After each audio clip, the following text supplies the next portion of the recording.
Stacy Poulos of Beacon Falls, Connecticut has lasting memories of his first car, a 1968 Chevrolet Impala that he received when his grandfather passed away. It was a bit of a boat. Back then, I didn't know any better. Anyways, it was the first car, so I was excited to get a car, But no, it's I drove it to school, and I enjoyed that. I always like, because the reason I like the Impalas, I like the front of the cars, the grills, and that's really what I really like about the cars, is the front end of them. Poulos kept the Impala for 2 or 3 years, but changed its exterior color with an Earl Scheib makeover. Painted it red because I didn't like the ugly green. I called it puke green, and I had it painted for $99. He eventually traded the Impala for a model more age-appropriate. So when I got my first job, I bought myself a Pontiac Trans Am with the T-tops. But he never forgot the Impala. And when I got my first job, I needed to get a new car, so I sold that. And then, of course, years later, I kind of regretted I sold it. So I've always kind of looked for Impala again for the last 10, 15 years. 2 years ago, he found a replacement in Middletown on Craigslist, a 1968 Impala convertible. It had belonged to a woman who had died and was up for sale. They said it was sitting for about 10 years. The only thing she did was she started occasionally and still paid the insurance according to what they was told.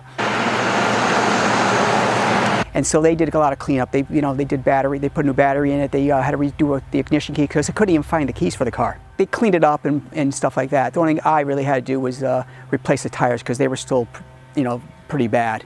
Because they were all flat spotted. They just jacked up the air and sold the tires as is. So. Chevrolet introduced the Impala in 1958 as the top-line version of its Bel Air model before making it a standalone model in 1959.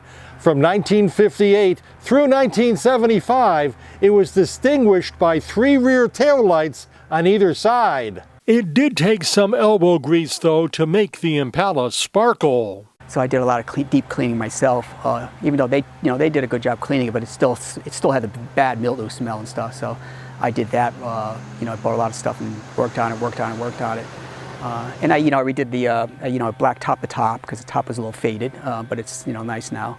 And the funniest thing with the keys, like I said, they couldn't find the keys. Actually, doing a deep cleaning of the keys, I actually found the original keys stuck in the ashtray of the car.